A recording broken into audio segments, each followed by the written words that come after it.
Sejahtera dari Allah yang melampaui segala akal dan pikiran, itulah yang memelihara hatimu di dalam Kristus Yesus Tuhan kita. Amin. Shalom. Ibu bapak saudara-saudari, pada hari ini saya ingin menyapa semua yang hadir di sini, mengatakan damai di hatiku, dan boleh melihat samping kiri kanan dan boleh berjabat tangan. Ayo boleh.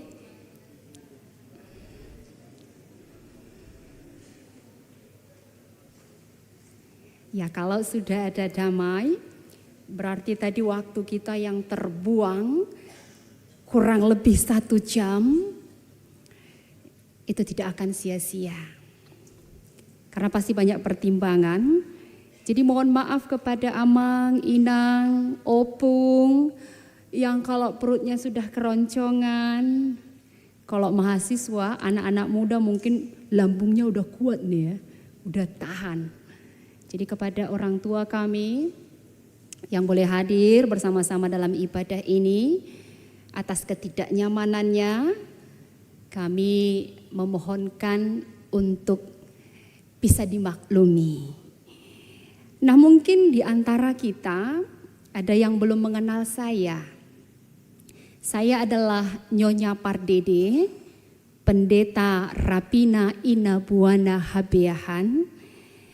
Dikarunia Tuhan 3 orang anak. Anak yang pertama perempuan kelas 3 SD, anak yang kedua laki-laki kelas 1 SD, anak yang ketiga laki-laki TK. Nah, dulu sebelum melayani di HKBP Pasar Minggu, kami bertugas di HKBP Magelang, tepatnya di belakang Akmil, Akademi Militer. Siapa tahu nanti di sini ada anak-anak kami yang sudah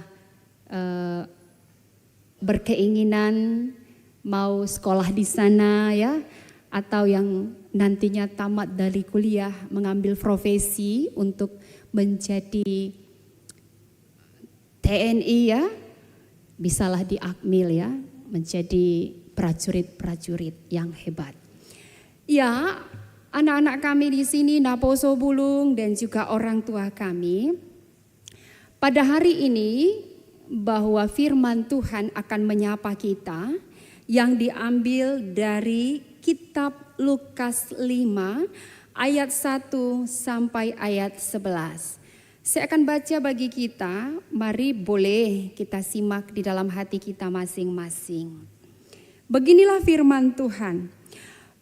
Pada suatu kali Yesus berdiri di pantai Danau Genesaret, sedang orang banyak mengerumuni dia hendak mendengarkan firman Allah. Ia melihat 2 perahu di tepi pantai.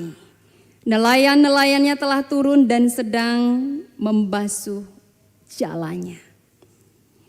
Ia naik ke dalam salah satu perahu itu, yaitu perahu Simon, dan menyuruh dia supaya menolakkan perahunya sedikit jauh dari pantai.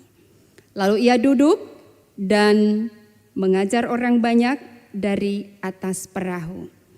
Setelah selesai berbicara, ia berkata kepada Simon, "Bertolaklah ke tempat yang dalam dan tebarkanlah jalamu untuk menangkap ikan." Simon menjawab, "Guru, telah sepanjang malam kami bekerja keras dan kami tidak menangkap apa-apa.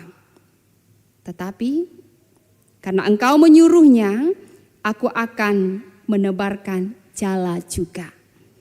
Dan setelah mereka melakukannya, mereka menangkap sejumlah besar ikan sehingga jala mereka mulai koyak. Lalu mereka memberi isyarat kepada teman-temannya di perahu yang lain supaya mereka datang membantunya. Dan mereka itu datang, lalu mereka bersama-sama mengisi kedua perahu itu dengan ikan hingga hampir tenggelam. Ketika Simon Petrus melihat hal itu, ia pun tersungkur di depan Yesus dan berkata, "Tuhan, pergilah daripadaku, karena aku ini seorang berdosa." Sebab ia dan semua orang yang bersama-sama dengan dia takjub oleh karena banyaknya ikan yang mereka tangkap. Demikian juga Yakobus dan Yohanes, anak-anak Zebedeus yang menjadi teman Simon. Kata Yesus kepada Simon, "Jangan takut. Mulai dari sekarang engkau akan menjala manusia." Dan sesudah mereka menghela perahu-perahunya ke darat, mereka pun meninggalkan segala sesuatu lalu mengikut Yesus. Demikianlah pembacaan firman Tuhan. Saudara-saudari yang terkasih di dalam nama Kristus Yesus Tuhan kita, nas firman ini dengan topik dipanggil menjadi penjala manusia.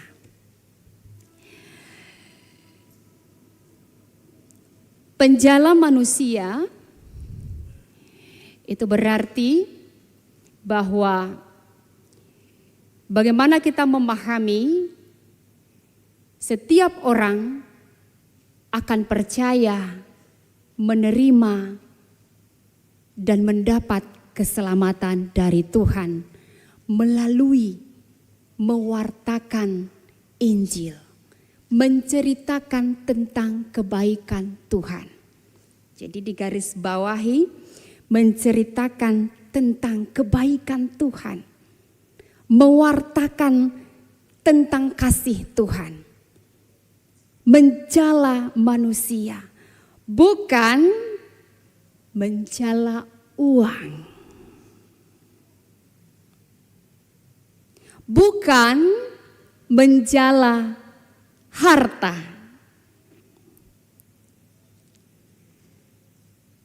Bukan menjala, ini anak-anak muda ya, kesombongan, iri hati, kecongkakan. Tapi mau dikatakan di sini bahwa firman ini mau mengajak kita melalui kisah ini, pertemuan antara Simon, Petrus, Yohanes, Yakobus anak Zebedeus.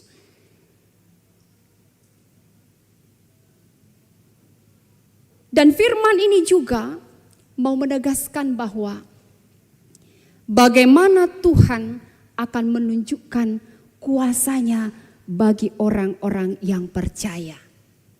Karena apa? Karena kalau kita berbicara tentang kata menjala manusia, ini adalah kata yang sangat eksklusif.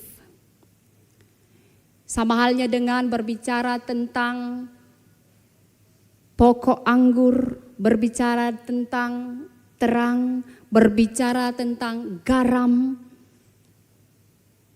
Yang dikatakan itu adalah anak manusia. Sehingga hanya dengan iman percaya kita dapat memahami arti kata dari menjala manusia. Nah, sekarang apa yang menjadi tantangan besar bagi kita, saudara-saudari, amang inang?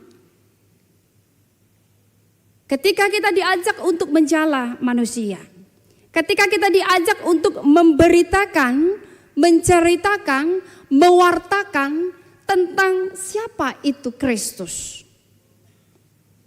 Menceritakan tentang kebaikan Tuhan Yesus. Apa tantangannya? Bisa saja, oh ya, tantangannya adalah aku tidak pandai berkhotbah. Aku tidak bisa mengajar. Oh, aku lemah dalam perekonomian. Oh, kesehatanku terganggu. Oh, bisa juga aku tidak berpendidikan dan lain sebagainya. Sehingga alasan-alasan itu menjadikan dia tidak dapat menceritakan kebaikan Tuhan. Tidak mampu mewartakan tentang kasih Tuhan. Tapi ternyata di balik itu semua ada tantangan yang lebih besar lagi. Ternyata tantangan yang lebih besar itu adalah ketika kita tidak mampu menceritakan tentang kebaikan Tuhan, menceritakan tentang kasih Tuhan, ternyata tantangan pergumulan yang paling besar itu ternyata terletak di dalam diri kita sendiri, dalam hati kita sendiri.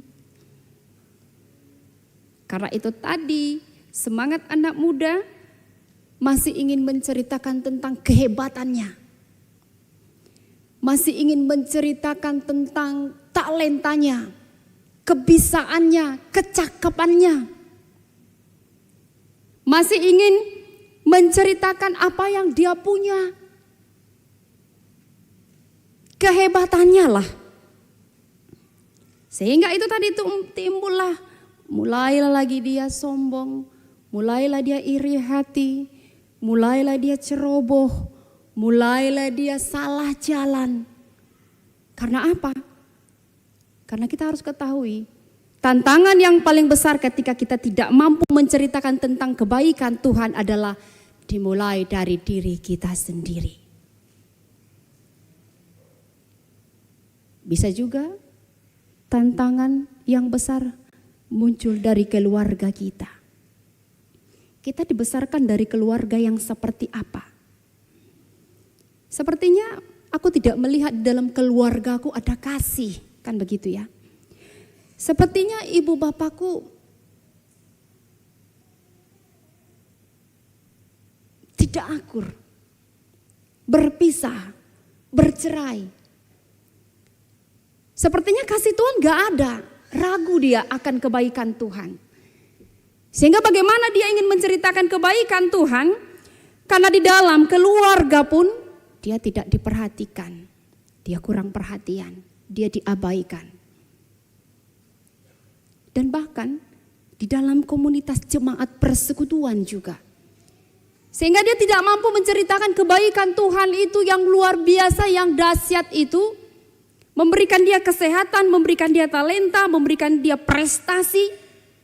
Itu kebolehanku, itu kecakapanku, itu karena aku. Sehingga dia meragukan kasih Tuhan dan dia tidak mewartakan, menceritakan itu semua asalnya dari Tuhan. Nah, ini mau dikatakan bahwa pernahkah kita mengalami kegagalan? Pernah ya? Anak-anak muda pernah ya gagal ya? Pernah putus asa pasti ya? Tapi pernah juga berhasil ya? Enggak semuanya ini gagal. Pasti ada keberhasilan, pasti ada. Nah, ini yang mau diceritakan dalam firman ini.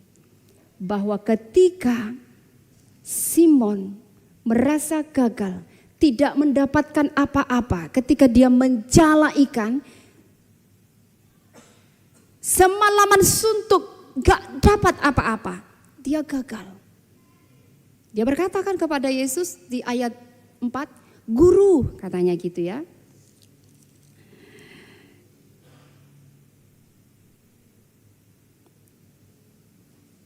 Di ayat 5, Guru, telah sepanjang malam kami bekerja keras dan kami tidak menangkap apa-apa. Tetapi karena Engkau menyuruhnya, aku akan menebarkan jala juga. Apa yang mau dikatakan di sini? Tetapi karena Engkau yang menyuruhnya, aku akan menebarkan jala juga. Setelah itu apa yang terjadi? Kalau kita baca firman ini, setelah mereka melakukannya, mereka menangkap sejumlah besar ikan di ayat 6, sehingga jalan mereka mulai koyak. Bahkan memanggil lagi temannya satu perahu itu, karena ada 2 perahu, supaya dapat mengambil ikan ini. Dan bahkan dikatakan perahunya hampir tenggelam. Segala sesuatu yang di luar logika kita mampu terjadi di hadapan Tuhan. Tuhan berkata, bertolaklah. Nelayan pasti tahu waktu untuk menjala ikan kapan. Nelayan pasti tahu kalau Tuhan ini suruh-suruh ini masih siang ini, suruh-suruh lagi ke danau yang agak dalam. Gak mungkin. Tapi tetap Simon melakukannya, sehingga dia memperoleh ikan yang banyak. Mereka takjub semua. Nah, apa yang mau dikatakan di sini? Kegagalan yang didapatkan oleh Simon dan murid yang lainnya itu ternyata ketika patuh dan taat, maka akan memperoleh keberhasilan dan bahkan berlipat-lipat kali ganda. Tuhan menolong, Tuhan memampukan, bahkan mencukupkan di luar dari apa yang kita bayangkan. Ini kehebatannya sekarang. Nah, yang menjadi pertanyaan, masihkah Naposo Bulung merasakan hal yang seperti itu? Kalau orang tua pasti sudah banyak pengalaman hidupnya, di mana ada kegagalan, di mana ada keberhasilan dalam hal mendidik anak-anaknya, dalam hal melihat pahopu-pahopunya yang boleh bertumbuh berkembang dengan baik. Nah, sekarang muda-mudi ini dalam pekerjaanmu atau sebagai mahasiswa, apakah engkau masih melihat mukjizat Tuhan, kebesaran Tuhan, campur tangan Tuhan dalam hidupmu? Siapa di sini, Naposo Bulung sudah besar, masih makan pun diambilin mamanya? Hah? Mau minum pun dia nggak bisa ambil minum, harus dilayani. Mau minum susu supaya dia sehat pun harus dikasih sama mamanya. Nggak apa-apa, nggak masalah. Tapi ingat, suatu kelak kamu harus lakukan itu kepada orang tuamu. Gimana orang tuamu menyekolahkanmu, di mana orang tuamu mendidikmu, membesarkanmu. Suatu kelak ketika orang tua kita sudah tua, rewel, maunya ini, maunya itu, suka marah-marah, suka begini. Dulunya mereka sudah melampaui itu, melalui itu dari kita. Nah, ini mau dikatakan, dengan hal-hal yang kecil itu pun kita sudah menceritakan tentang kebaikan Tuhan. Bagaimana kita di dalam kehidupan kita, jika terpancar aura yang positif ketika ada yang negatif, tapi kita tetap memancarkan kasih dari dalam hati kita, itu akan menimbulkan semangat. Semangat untuk teman-teman kita dalam persekutuan kita. Tapi bagaimana ya, mau semangat ke gereja pun mukanya sudah gak bersinar. Bagaimana ya menceritakan tentang kebaikan Tuhan yang merantau ini ya, uang kiriman pun terlambat. Kan gitu ya. Bagaimana ya mau menceritakan tentang kebaikan Tuhan, gaji pun datang terlambat. Bagaimana ya mau menceritakan kebaikan Tuhan, aku merasa sedih, aku merasa terlantar, aku gak punya siapa-siapa. Bagaimana aku mau menceritakan kebaikan Tuhan? Nah, disinilah mau dikatakan bagi kita yang pertama, ketika firman ini menyapa kita, Tuhan Yesus menyapa Simon dari dalam hatinya, menggerakkan dia, menyuruh dia, sehingga dia memperoleh keberhasilan. Di sini firman Tuhan mau menyapa kita semua. Bahwa jadikanlah Yesus itu sebagai teladanmu. Dalam situasi apapun, dalam kondisi apapun, dalam lelah selelah apapun, dia tetap mewartakan. Dia tetap memberitakan firman Tuhan. Baik kita di kota, baik kita di desa, kita mau diajak sebagai pewarta yang mengabarkan tentang kebaikan dan menceritakan tentang kemuliaan Tuhan. Yang kedua, apa yang diharapkan bagi kita, anak-anak muda ini, generasi bangsa ini, kemauan kita. Tuhan mencari orang yang mau. Yang mau datang mencari Dia. Yang bersedia untuk menceritakan tentang kebaikannya. Yang tidak ragu-ragu akan kebaikan Tuhan. Di sini kita mau diajak, dihimpun bahwa Tuhan memanggil engkau. Memanggil engkau sebagai pewarta tentang kebaikan Tuhan. Walaupun engkau tidak punya kemampuan. Tapi jika kita mau, itu akan berproses sesuai dengan waktu Tuhan. Tapi lebih baik lagi ketika kita mau, kita memiliki kemampuan. Kita berikan yang terbaik untuk Tuhan. Dan lebih tepatnya lagi, ketika kita mau, kita memiliki talenta atau kemampuan, kita memiliki prestasi yang baik, kita memiliki ketaatan. Itu dia. Kadang kalau dia mau, dia nggak taat, ya udahlah, dia punya jadwal untuk beribadah. Nanti minggu pertama lah aku beribadah ke gereja. Nanti minggu kedua, aku pergi jalan-jalan, kan gitu ya. Karena dia mau aja, mau menyenangkan Tuhan, tapi dia nggak taat. Nanti minggu ketiga aku ibadah lagi lah.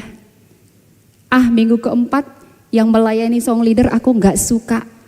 Aku nggak datanglah ibadah, katanya kan.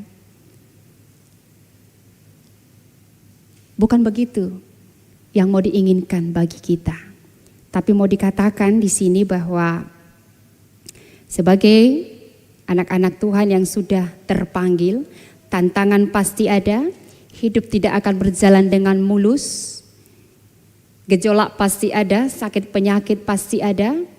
Tapi di sini mau dikatakan, ketika kita taat, segala hidup kita akan dipenuhi dengan ketakjuban karena kebaikan Tuhan. Oleh karena itu, maulah bekerja, maulah belajar, maulah untuk jujur, apalagi kepada orang tua ya. Belajarlah untuk lebih jujur lagi. Lalu dikatakan bahwa ketika dalam persekutuan kita sebagai pengikut-pengikut Kristus, kita bolehlah dengar-dengaran akan kebaikan orang lain yang diterima dari Tuhan. Kita bolehlah belajar dari pengalaman orang lain yang sungguh-sungguh merasakan kasih Tuhan.